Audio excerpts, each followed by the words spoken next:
esse mandamento sagrado, pois aquele que confia no Senhor, nada lhe faltará. Senhor Jesus, muito obrigado pela tua disciplina amorosa, porque mesmo quando pecamos, nós enxergamos o teu amor, nos exortando e nos trazendo de volta à tua presença pelo arrependimento. Por isso nós te rendemos graças, Senhor, pela tua disciplina paternal e amorosa. Ó Senhor, os anos têm passado e cada vez mais o amor, Senhor Jesus, tem se esfriado. Não permita, Pai, que o nosso coração se endureça. Nem permita que o engano do pecado leve o nosso coração para longe da tua presença. Nos traz, Senhor, por graça e misericórdia, para a tua presença. Nos traz, Senhor, para os teus pés, como o Senhor ensinou aquelas duas mulheres, irmãs de Lázaro, Marta e Maria. O Senhor ensinou a Marta: Marta, Marta, você está preocupada e ansiosa com muitas coisas, mas uma só é necessária. Maria escolheu a boa parte, e a boa parte não lhe será tirada. Essa é a boa parte dessa vida, Senhor. Ouvir os teus ensinamentos e colocá-los em prática em nosso viver diário. É a única coisa que vamos levar dessa vida. Como nos ensinou o teu servo Salomão: vaidade de vaidades, diz o pregador, tudo é vaidade, Pai. E de tudo que se tem ouvido, o resumo da vida do homem é temer a Deus e guardar os seus mandamentos, Senhor.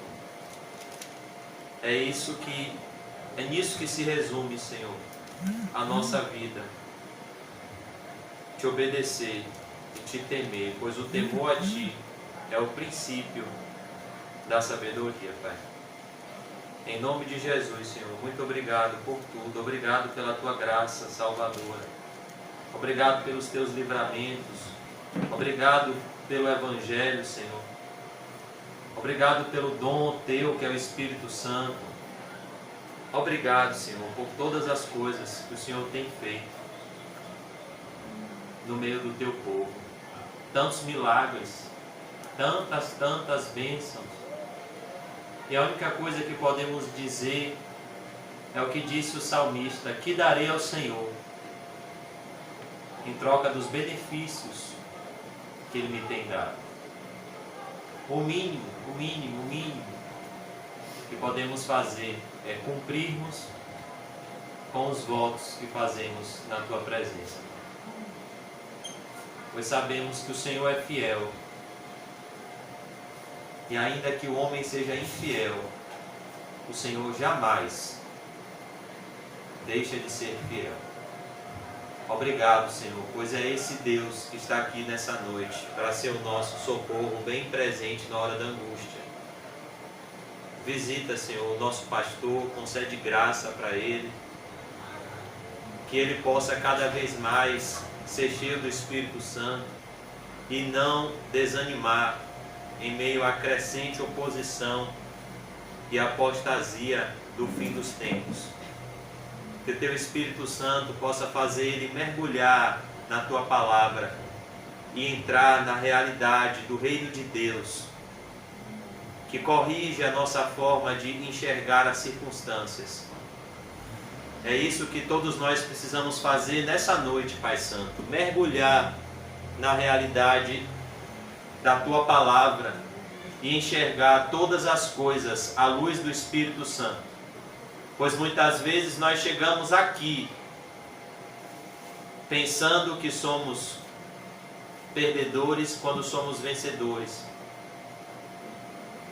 Pensando que quem está se dando bem são os ímpios que estão prosperando e sendo felizes no pecado.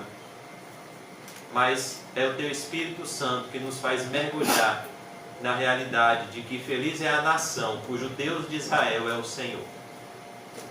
Por isso eu te peço, Pai, enche a tua igreja do Espírito Santo, afasta o pecado do nosso coração e do meio do teu povo, nos santifica, Senhor Jesus.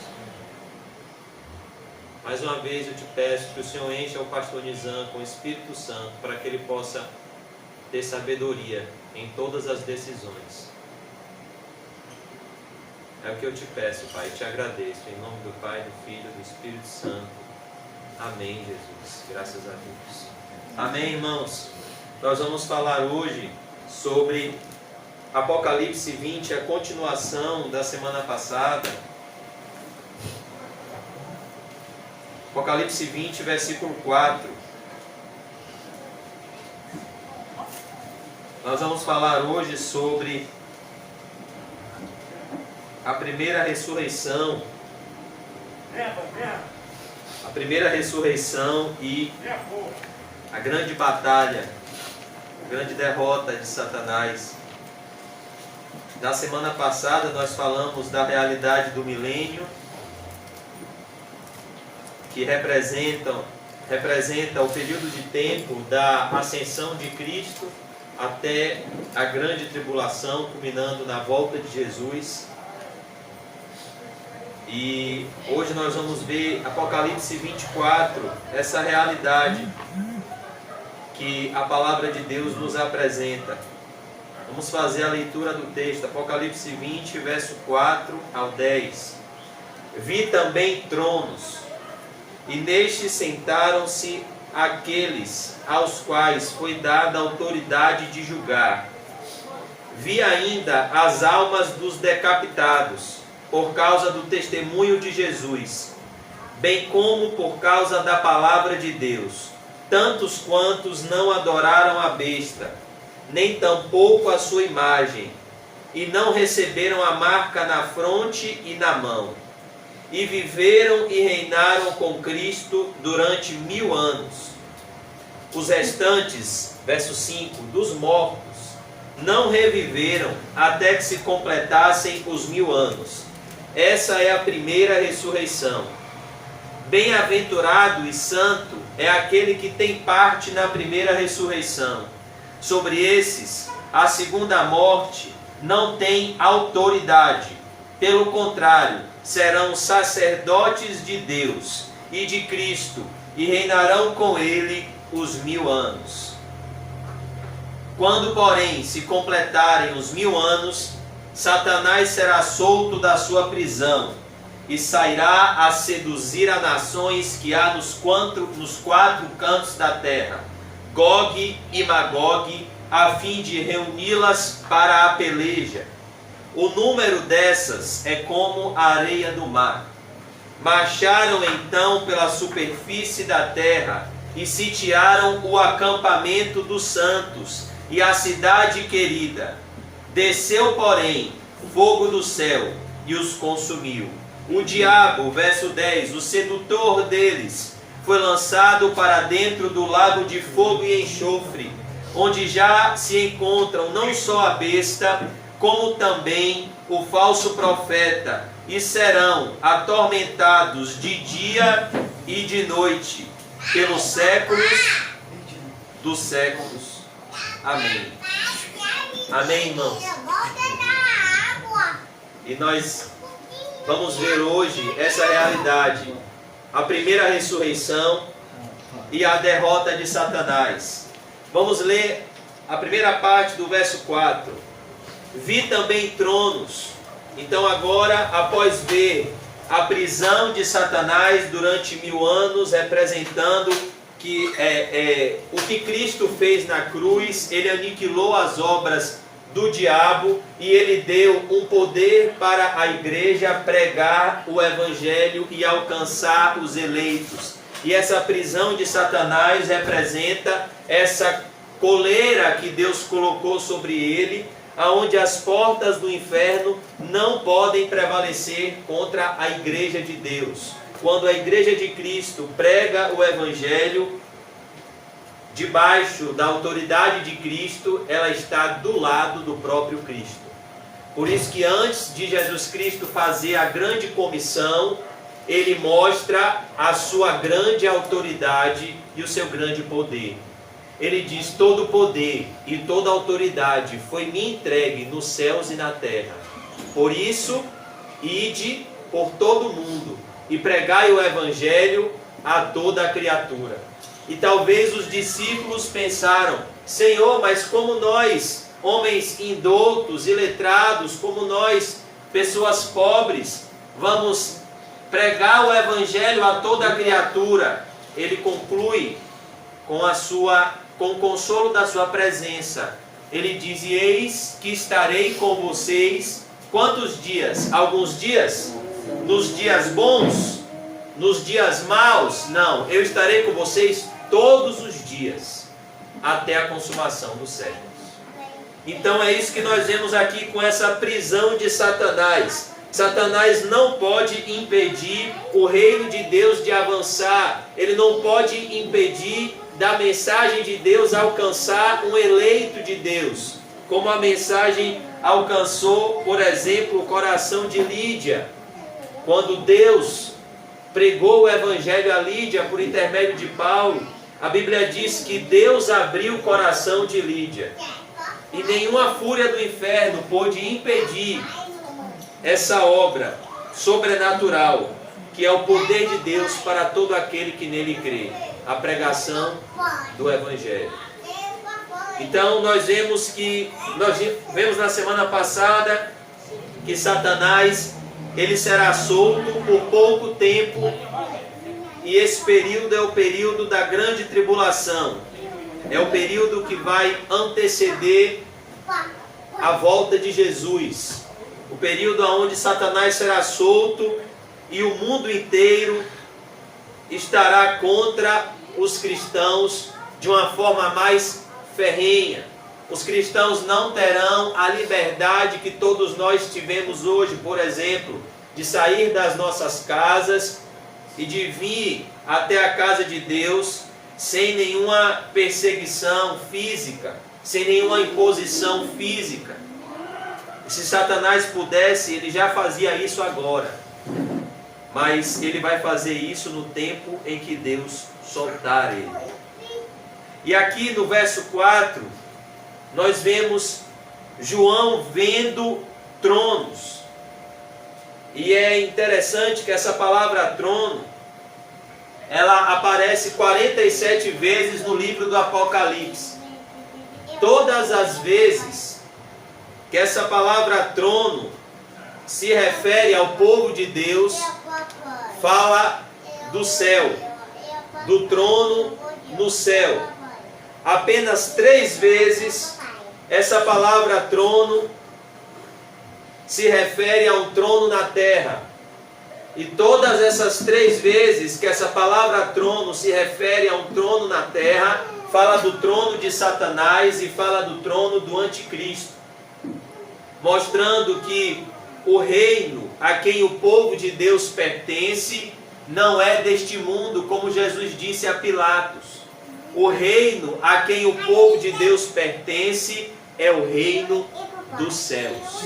Por isso, aquilo que Pilatos disse, aquilo que Jesus disse a Pilatos, nós devemos dizer a nós mesmos todos os dias: o meu reino não é deste mundo. Por isso que a Bíblia diz: não ameis o mundo, nem nada do que no mundo há. Se alguém amar o mundo, o amor do Pai não está nele. Por quê? Porque o nosso reino, a nossa pátria, está nos céus. Por isso que você vai ver que toda vez que Jesus conta uma parábola, Jesus conta uma realidade terrena para apontar para uma realidade celestial. Jesus estava o tempo todo pregando o evangelho do reino de Deus. A primeira pregação pública de Jesus foi na Galileia e foi da seguinte forma: o tempo está cumprido e o reino dos céus é chegado. O que Jesus disse é: eu trago a vocês um reino que vocês não conhecem ainda, o reino de Deus. Arrependei-vos e crede no Evangelho. Jesus disse a Nicodemos: você precisa nascer de novo para enxergar o reino de Deus. Jesus contou inúmeras parábolas para trazer a realidade do reino dos céus. Jesus disse: o reino dos céus é como um pescador que lança uma rede ao mar, e quando recolhe essa rede, ele traz todo tipo de peixe. E depois ele faz a separação entre os peixes bons e os peixes maus. Assim é também no reino dos céus. Jesus disse: o reino dos céus é semelhante a um grão de mostarda, que é a menor de todas as sementes, mas quando ela vem a brotar, ela se torna a maior das hortaliças, e até as aves dos céus vêm fazer ninhos sobre ela, mostrando como o reino dos céus iria começar pequeno e iria crescer. Jesus disse que o reino de Deus, o reino dos céus, é como um homem que achou, é como um comerciante, um homem, um investidor que achou um tesouro oculto num campo. E ele vende tudo que tem, ele compra aquele campo e ele vive com aquele campo. Jesus disse que o reino dos céus é como um comerciante de pedras preciosas, de pérolas preciosas. E procurando pérolas, ele encontrou a pérola de grande valor, que é Jesus Cristo.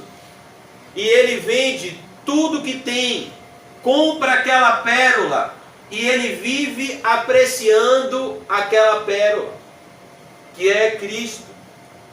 Jesus disse que o reino dos céus é como um semeador que saiu a semear. E ele semeia. Quando ele semeia a semente, essa semente cai em 4 tipos de solo. O primeiro tipo de solo é a semente que cai à beira do caminho. Rapidamente vem as aves do céu e rouba aquela semente, não deixando que ela venha a brotar, a germinar, a dar fruto. Existe o segundo tipo de solo, que é o solo da semente, que cai num solo pedregoso, que não existe raiz para que essa semente frutifique. Ela não encontra raízes na terra, porque embaixo da superfície do solo tem pedras. Então na hora de crescer para baixo, de criar raízes, essa semente ela morre com o calor do sol. O terceiro tipo de solo é a semente que cai entre os espinhos. Ela chega a crescer, a nascer, mas na hora de dar fruto, os espinhos sufocam e não dá fruto. E o quarto tipo de solo é a semente que cai no solo bom.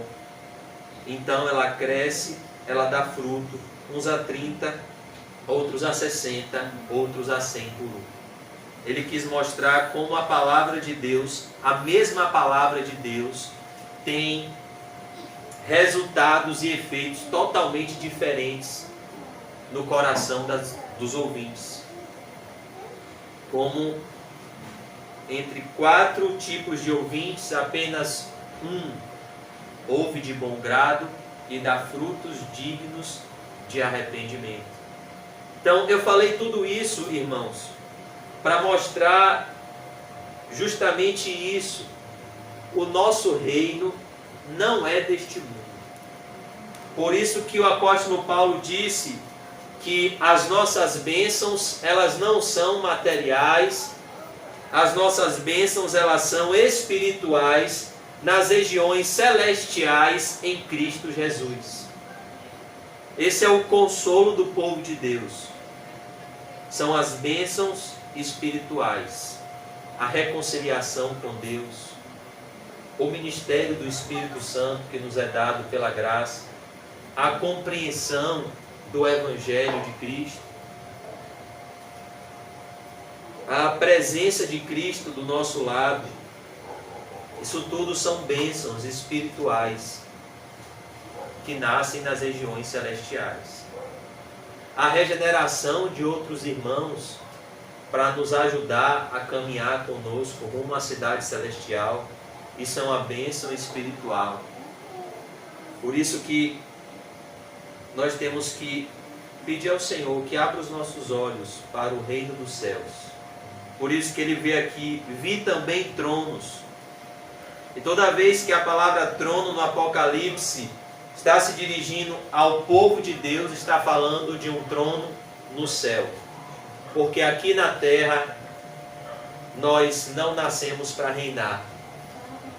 Aqui na terra nós estamos aqui para sofrer e combater o bom combate da fé. Por isso o próprio Senhor Jesus Cristo disse: no mundo tereis aflições, mas tendes bom ânimo, eu venci o mundo. Foi um pregador do passado que disse: vocês esperam carregar uma coroa de louros no mundo que o seu Senhor carregou uma coroa de espinhos? Vocês esperam ser aplaudidos e honrados no mundo onde o Senhor de vocês foi crucificado? É por isso que João vê esses tronos, mas ele vê esses tronos nas regiões celestiais. É no céu que nós iremos reinar.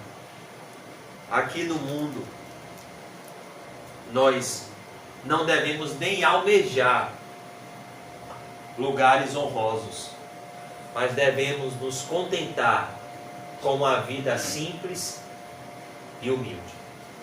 Por isso que o Senhor Jesus disse: sejam simples como as pombas e prudentes como as serpentes. Se tendes o que comer e o que vestir, com isso contentai-vos.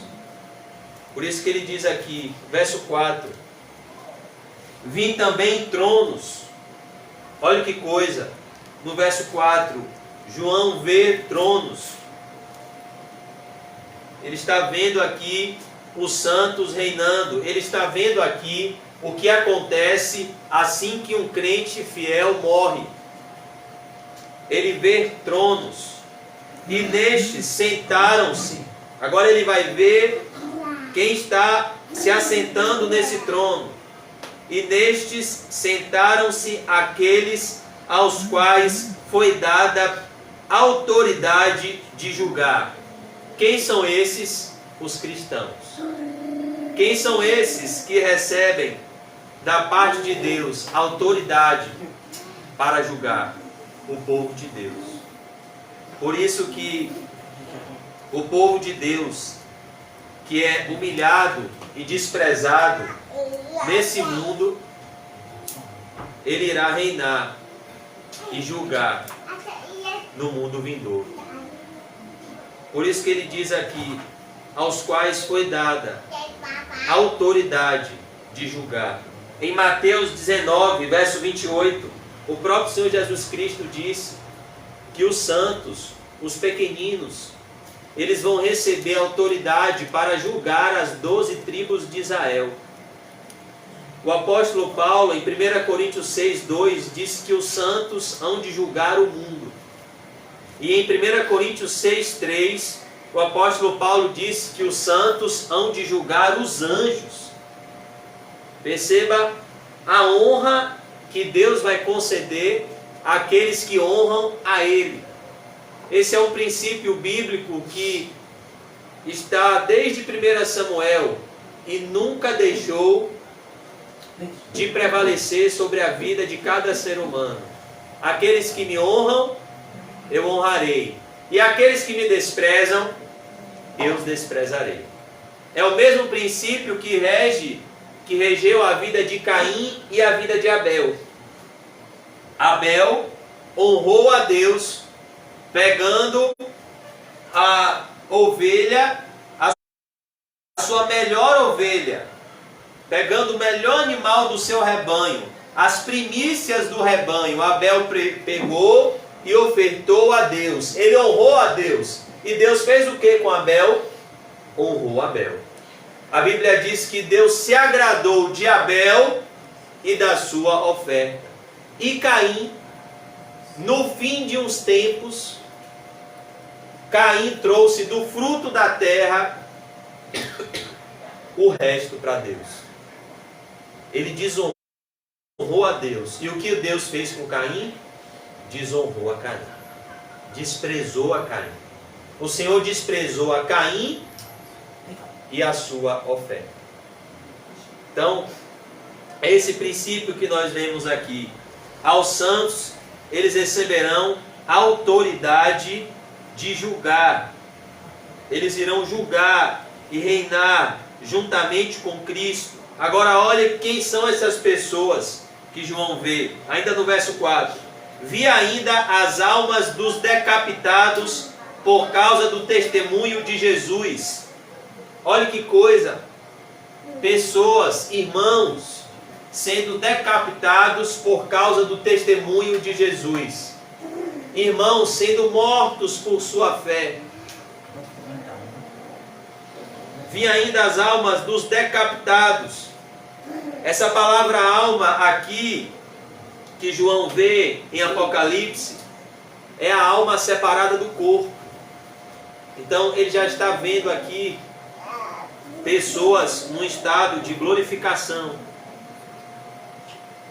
mostrando qual é o fim daqueles que morrem por amor à palavra de Deus. Qual é o fim, por exemplo, de Estevão, que foi o primeiro mártir da igreja, por causa do testemunho de Jesus. Olha que coisa, não foi por causa de uma profissão de fé, foi por causa do testemunho de Jesus. O que faz com que o mundo se volte contra nós não é o fato de professarmos a fé cristã, é o fato de andarmos como Cristo andou. Jesus disse: se odiaram a mim, odiarão a vocês também.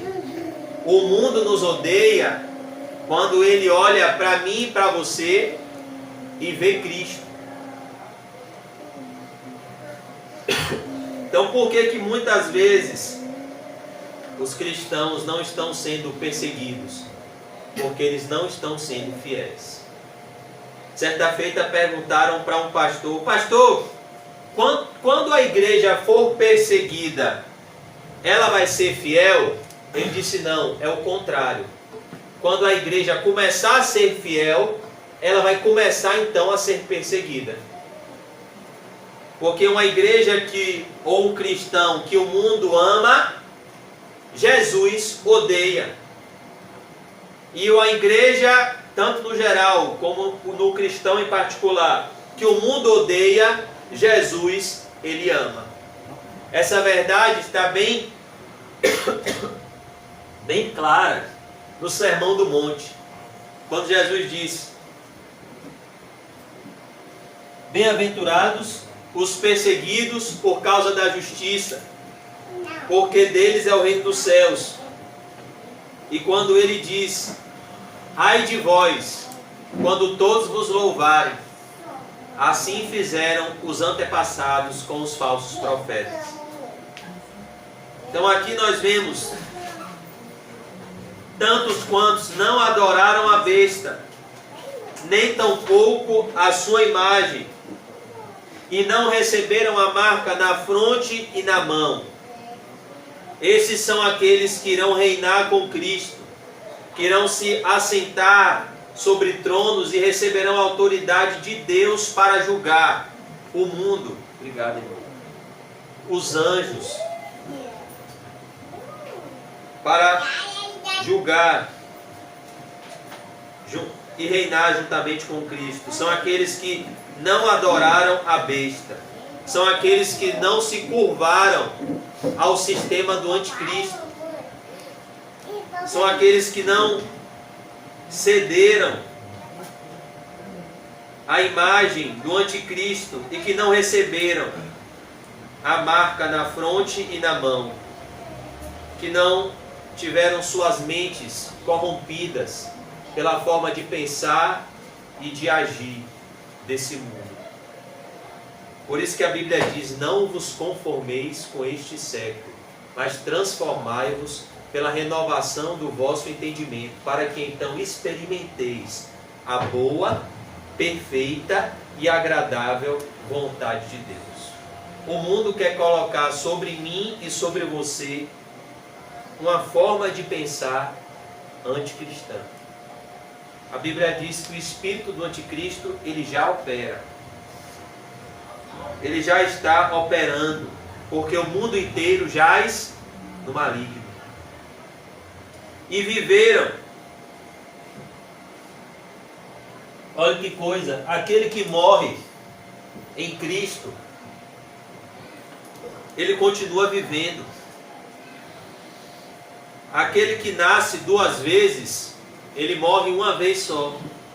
Mas aquele que nasce uma vez só, ele morre duas vezes. E viveram e reinaram com Cristo durante 1000 anos. O que é que João está mostrando aqui no verso 4?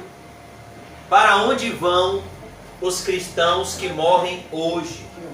Eles já entram no céu, eles já entram no paraíso, eles já entram na presença de Deus, porque tem muitas seitas e algumas igrejas que pregam uma doutrina chamada a doutrina do sono da alma, em que uma vez que a pessoa morre, ela vai dormir até o dia do juízo final. Não é isso aqui que a Bíblia está nos apresentando. O que a Bíblia está nos apresentando é que assim que um cristão morre, ele vai reinar com Cristo no céu. E quando tiver o juízo final, ele vai estar com Cristo, julgando o mundo inteiro. Ele vai estar ao lado de Cristo. Como se existisse uma antessala da Nova Jerusalém e uma antessala do Lago de Fogo. Mas assim que o homem morre e o martelo da sua alma e o juízo de Deus referente à sua alma é batido, o martelo é batido, ele já começa imediatamente a sofrer sofrimentos indescritíveis ou a receber alegrias indescritíveis na presença de Deus. A Bíblia diz em Hebreus 9, versículo 27, que está ordenado aos homens morrerem uma só vez, e depois disso segue-se imediatamente o juízo. Verso 5: os restantes dos mortos não reviveram. Essa é a grande tristeza. São aqueles que não vivem a vida que Deus criou o homem para viver, que é a vida eterna. Deus não criou o homem para viver essa vida que os homens vivem hoje. Não se esqueça que você mora no grande cemitério. Jesus disse a um jovem: deixe os mortos sepultar os seus mortos. Quando a Bíblia diz que o mundo jaz no maligno, o termo jazer é um termo que se refere a um defunto. O mundo está repleto de homens mortos em delitos e pecados que não vivem a vida que Deus os criou para viver. Deus criou o homem para viver a vida eterna. Deus criou o homem para ter comunhão com Ele e para gozar da presença dEle e dos benefícios dEle por toda a eternidade. Deus não criou o homem para morrer. A vida verdadeira é conhecer e se relacionar com o único Deus verdadeiro por meio do único mediador que Deus enviou, que é Jesus Cristo. É nisso que se resume a vida eterna, conhecer a Deus. Por isso que o melhor investimento de tempo, dinheiro, esforço que você pode fazer é investir a sua vida para conhecer a Deus. Porque você só pode amar algo ou alguém que você conhece. É por isso que a Bíblia diz que nós temos que amar a Deus com todo o nosso entendimento. Porque o povo perece porque lhe falta entendimento. É isso que o verso 5 quer mostrar, a tristeza daqueles que não vivem após findar o curto período de tempo que o homem tem nessa terra. Os restantes dos mortos não reviveram até que se completassem os 1000 anos. João 3,36 está no mesmo capítulo de João 3,16. As pessoas amam João 3,16 e se esquecem de João 3,36. João 3,16 diz: porque Deus amou o mundo de tal maneira que deu seu Filho unigênito, para que todo aquele que nele crê não pereça, mas tenha a vida eterna. Mas João 3,36 diz: aquele que crê no Filho tem a vida eterna. Aquele, todavia, que se mantém rebelde contra o Filho de Deus, olha o que ele diz: ele não verá a vida. Olha que coisa. O homem pode nascer, crescer, tentar se matar para ficar rico, morrer e nem ao menos ver a vida. Ele não verá a vida. João 3,36. Mas sobre ele permanece, tempo presente, a ira de Deus. Porque viver não é comer, beber e se vestir. Viver é glorificar a Deus por meio de Cristo. É por isso que Jesus disse: eu sou o caminho, eu sou a verdade e eu sou a vida. Eu sou a vida. Então, o que é a vida? Jesus. O que significa estar vivo? Estar em Cristo. Por isso que o apóstolo Paulo sempre usa essa expressão maravilhosa: em Cristo. Você deve estar dentro de Cristo. Cristo deve estar dentro de você. Como Paulo disse: Cristo em nós, Cristo em vós é a esperança da glória. Cristo. Se alguém está em Cristo, ele é o quê? Uma nova criatura. E as coisas velhas se passaram. Perdão, irmãos. Tudo se fez novo. Esses dias eu estou andando um pouco em hospital, acho que a garganta não está me ajudando um pouco a pregar. Mas a gente já está concluindo. Esta é a primeira ressurreição. O que é a primeira ressurreição? Eu vou ensinar para vocês de uma forma que vocês não vão esquecer. Quem aqui... Eu vou fazer uma pergunta para vocês. Quantos Lázaros existem na Bíblia? 2. Isso mesmo.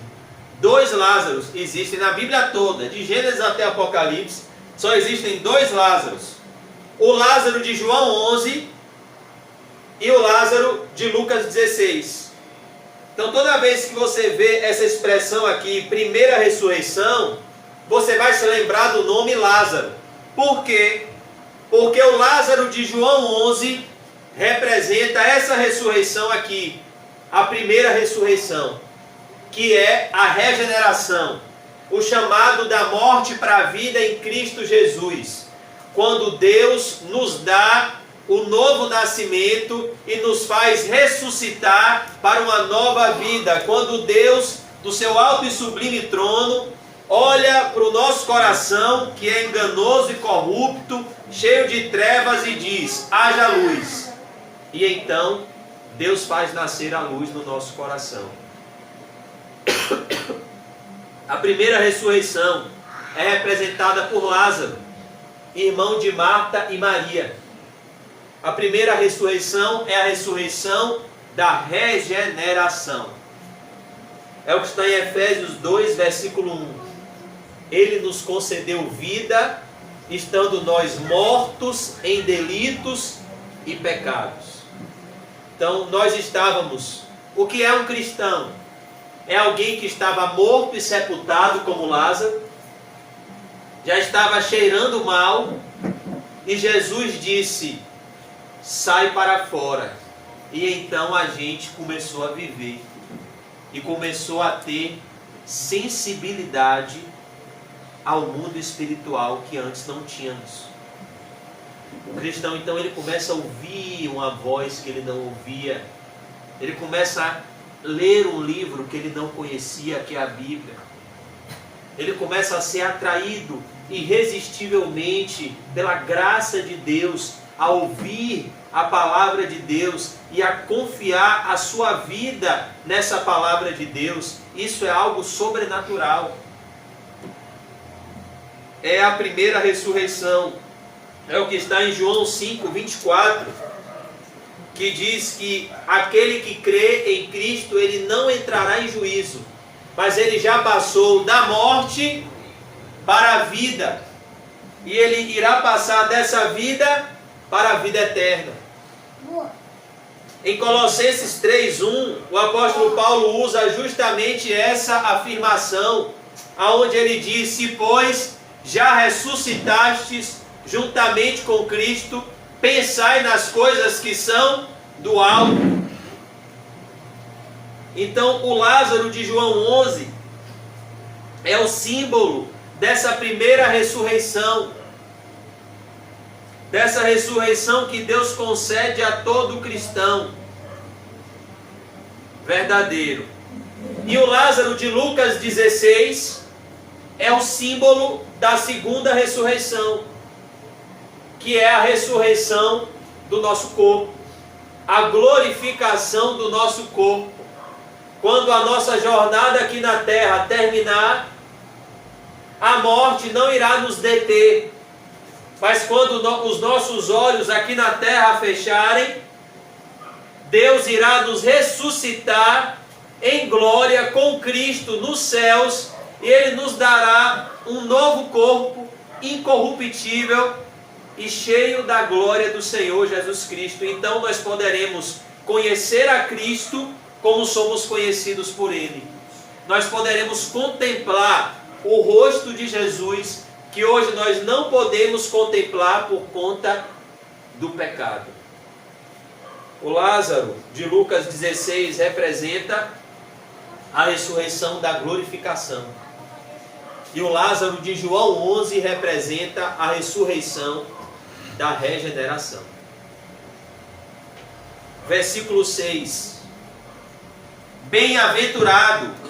Todos os irmãos já conhecem esse termo, bem-aventurado, que é o termo Macarios, que significa feliz, significa ditoso, significa alegre, significa aquele que está debaixo do favor de Deus. Significa aquele que não precisa de mais nada, porque já tem tudo. Significa um estado de completude de espírito, onde todas as coisas estão no seu devido lugar.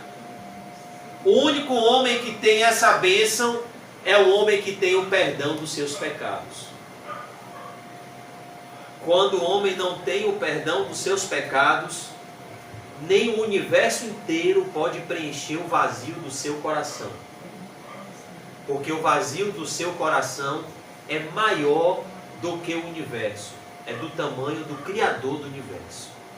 Só Deus pode preencher o vazio de um coração humano.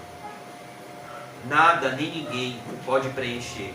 É por isso que ele diz aqui, bem-aventurado. Essa palavra, ela nasce no Antigo Testamento e ela é usada por Jesus no Novo Testamento. No Antigo Testamento nós vemos o Senhor fazendo uma distinção entre o justo e o ímpio, quando ele diz quem são os bem-aventurados. Bem-aventurado é aquele que não anda segundo o conselho do ímpio.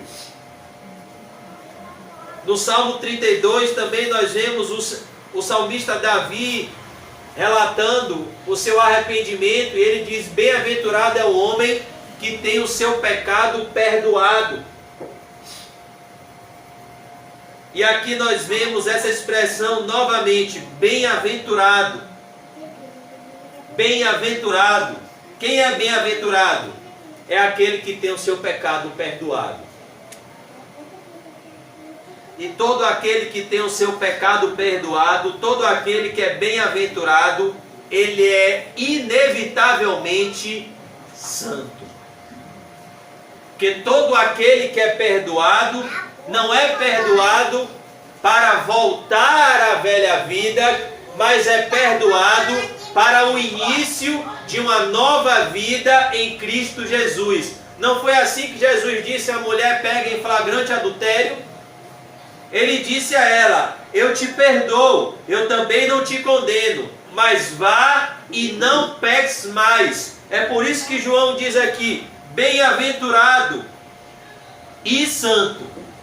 Ele não diz bem-aventurado ou santo. Ele diz bem-aventurado e santo, porque sem santificação ninguém verá a face de Deus. E o que é a santificação?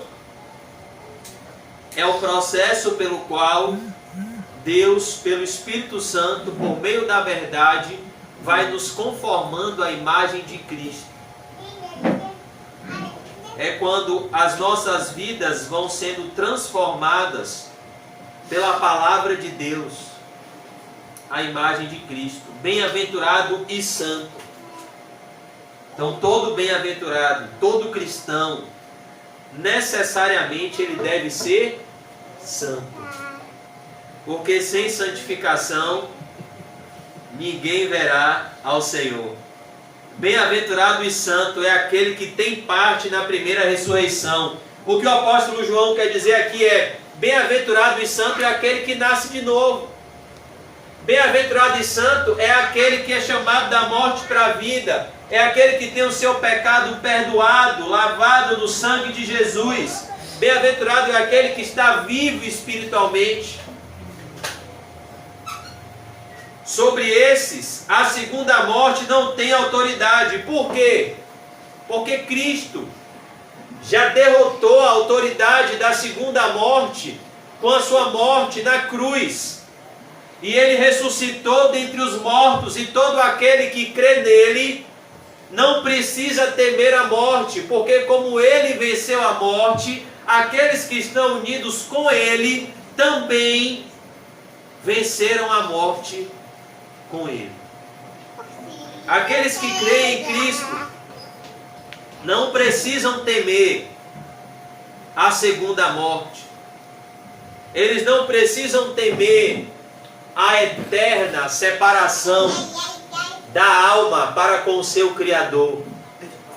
Porque a separação que existia entre a criatura e o Criador já foi desfeita por meio da cruz de Cristo. E todos os pecados já foram lavados, remidos, perdoados pelo sangue de Jesus. É por isso que ele diz, sobre esses que nasceram de novo. É por isso que John Bunyan disse, aquele que nasce duas vezes só morre uma vez, porque a segunda morte não pode atingir aquele que nasceu do Espírito. Existe o nascimento natural, mas existe o nascimento espiritual, que é o novo nascimento. É esse segundo nascimento que todo cristão deve passar, para que ele não seja afetado pela segunda morte. A segunda morte é a morte eterna. A primeira morte é a morte física. Todos vão passar pela morte física. Mas a segunda morte é a morte eterna. E aqueles que creem em Cristo não morrerão eternamente. Porque Cristo concede àqueles que creem o quê? A vida eterna. Sobre esses, a segunda morte não tem autoridade. É por isso que a Bíblia diz, lá na epístola de Judas, que Satanás tentou buscar o corpo de Moisés. E então o arcanjo Miguel se apresentou diante de Satanás e disse: o Senhor te repreenda, Satanás, porque a segunda morte não tem autoridade sobre o corpo de Moisés. Moisés foi alcançado pela primeira ressurreição. Moisés foi alcançado pela fé em Jesus Cristo. E a morte não pode detê-lo. Moisés, o corpo de Moisés vai ser ressuscitado e ele vai entrar nos portões celestiais, Satanás, que você foi expulso. Por isso Satanás, o arcanjo Miguel disse a Satanás: o Senhor te repreenda. Você não vai tocar no corpo de Moisés, porque Moisés é um escolhido de Deus. E nada, é como o apóstolo Paulo diz em Romanos 8,39, nada pode nos separar do amor de Deus em Cristo Jesus, o nosso Senhor. Nada. Pelo contrário, olha que coisa, pelo contrário, serão sacerdotes de Deus, ou seja, eles irão servir a Deus.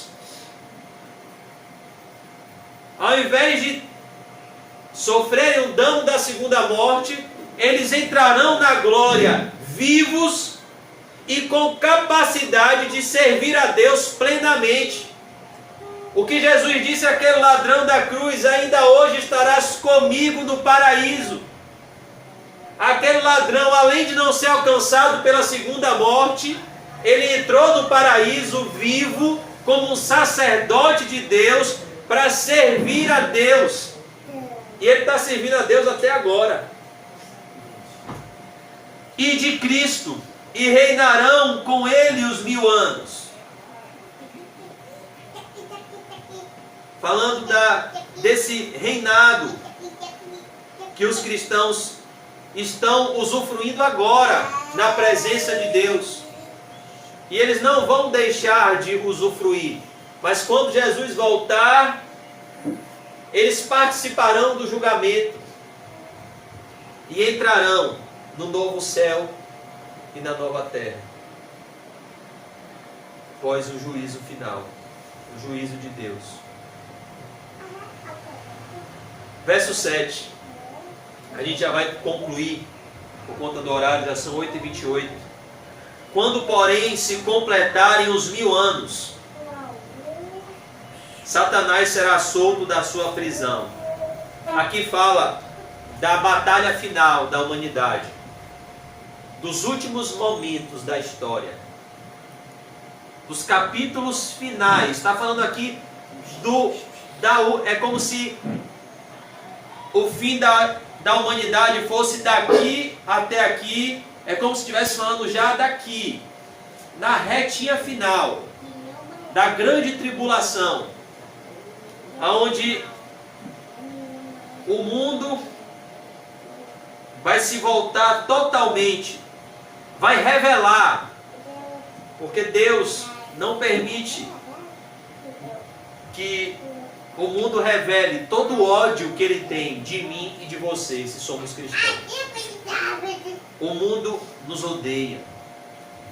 E aqui, quando Satanás for solto da sua prisão, quando Satanás estiver literalmente no trono, governando mais fortemente o mundo, ele sairá a seduzir as nações que há nos 4 cantos da terra, Gog e Magog. O que significa Gog e Magog?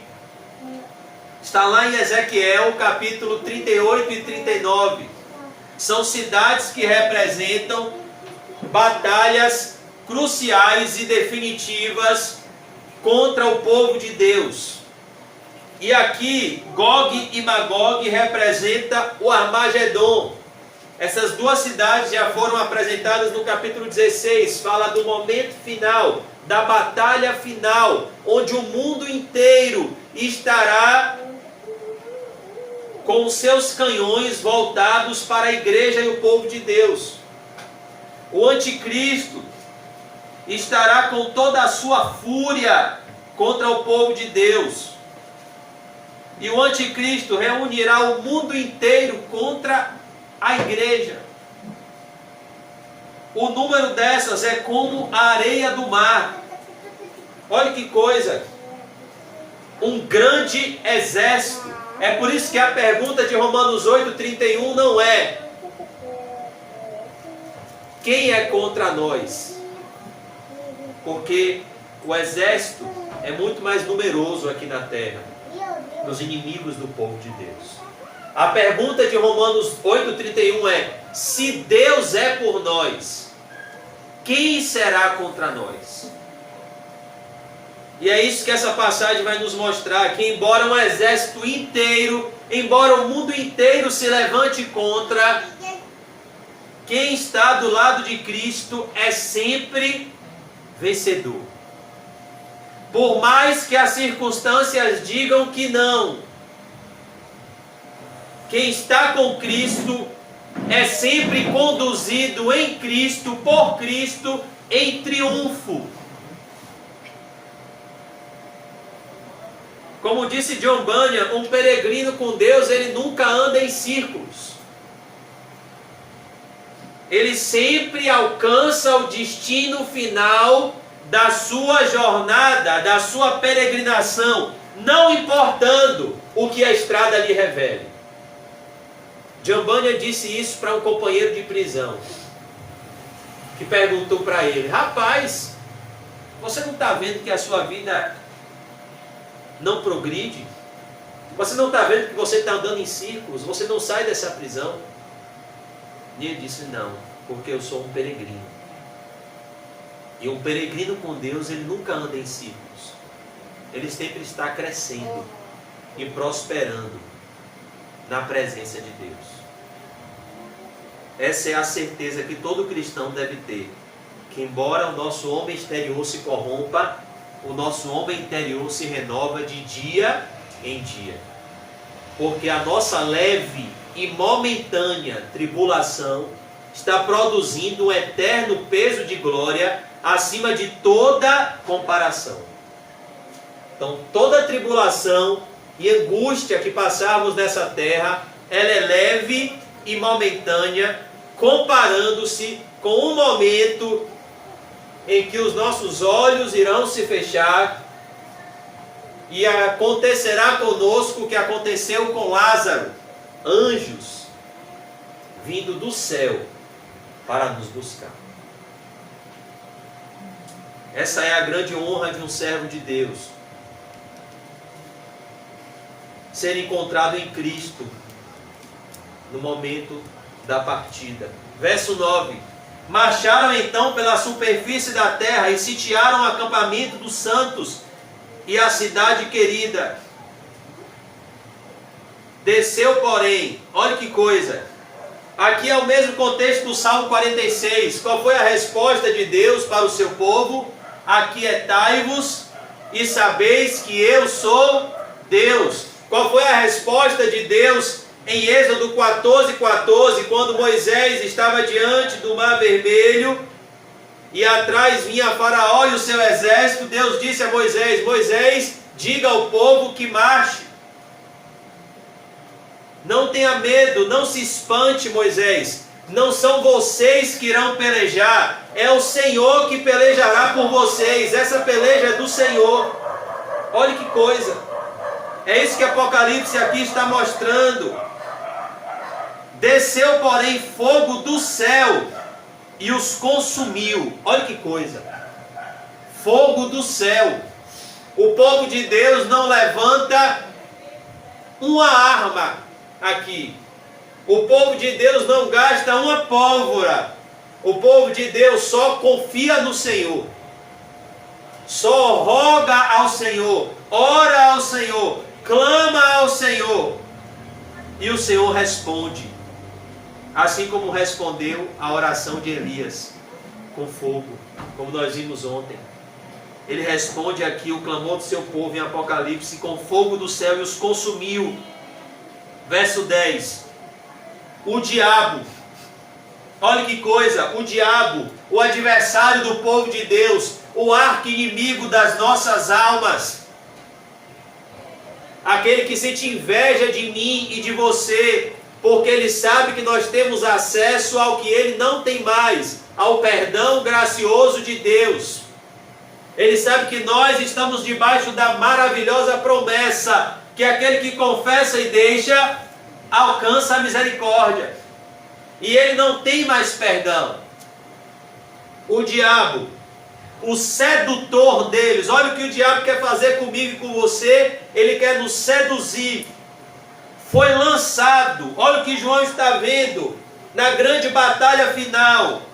O diabo, que passou tanto tempo rodeando a terra e passeando por ela, roubando, matando e destruindo, seduzindo e enganando os seres humanos, ele foi lançado para dentro do lago de fogo e enxofre, onde já se encontram não só a besta, o anticristo, como também o falso profeta. E serão, olha que coisa, atormentados. Isso vai acontecer com todo ímpio, irmão. Meu medo é isso acontecer comigo e com você. Meu medo é isso acontecer com meu pai, com minha mãe, com seu pai, com sua mãe, com seu filho, com sua filha, com seu esposo, com sua esposa, com seu vizinho. E serão atormentados. É isso que é o inferno. O inferno não é um conto religioso para um líder religioso dominar o seu povo, não. O inferno foi mais pregado pelo próprio Jesus. Quem mais falou sobre o inferno foi Jesus. Por isso que ocultar o inferno das pessoas é ocultar a doença do doente. Nós não podemos deixar de pregar sobre o inferno, por mais que não seja uma pregação agradável. É sempre uma pregação verdadeira.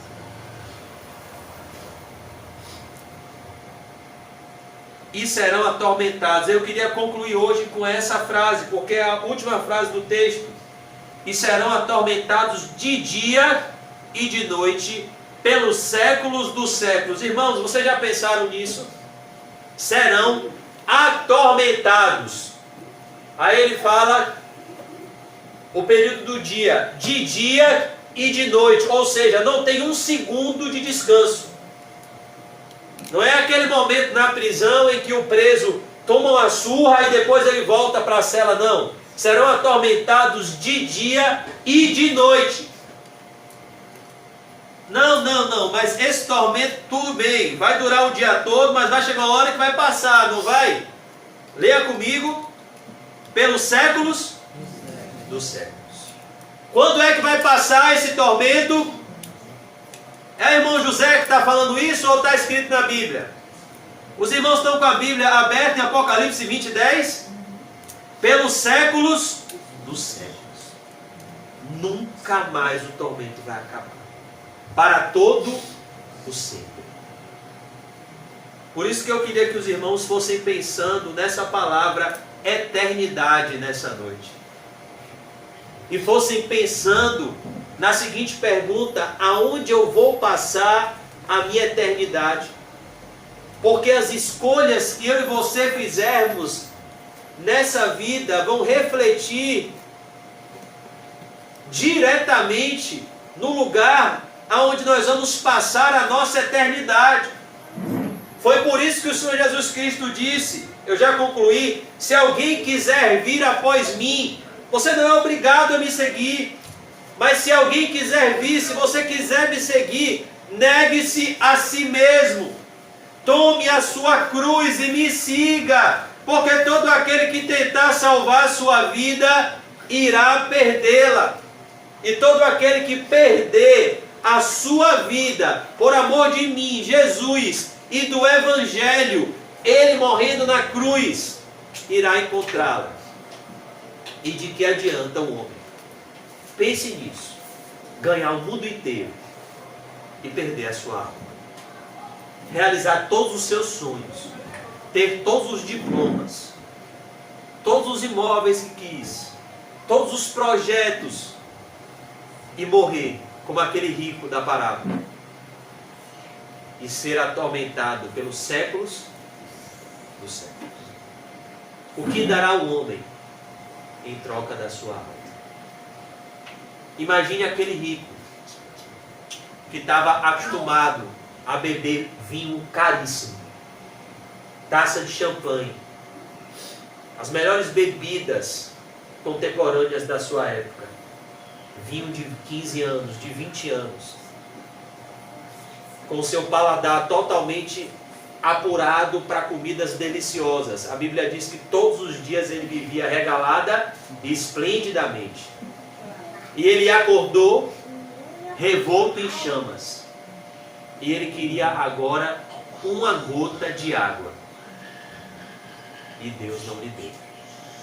Imagine o sofrimento desse homem. É por isso que a Bíblia diz, em Ezequiel 18, teria eu prazer na morte do ímpio? Não. Eu desejo que o ímpio se converta dos seus maus caminhos e viva. Convertei-vos, pois, e vivei.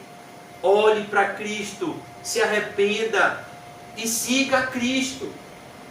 Peça a Jesus que limpe o seu coração, que você perdoe, que você ame. Pois mais importante é ter o seu coração limpo do que os seus problemas resolvidos aqui na terra, porque a qualquer momento você pode partir. E a grande questão é, você vai acordar no céu ou você vai acordar no inferno? Isso é tudo o que importa. Não importa a condição financeira que você tem, o grau de instrução que você tem, não importa como estava a sua vida emocional, no leito de morte, o que importa é aonde você vai acordar, inferno ou céu. E Deus tem nos trazido aqui pela graça soberana, porque Ele quer que acordemos no céu da glória.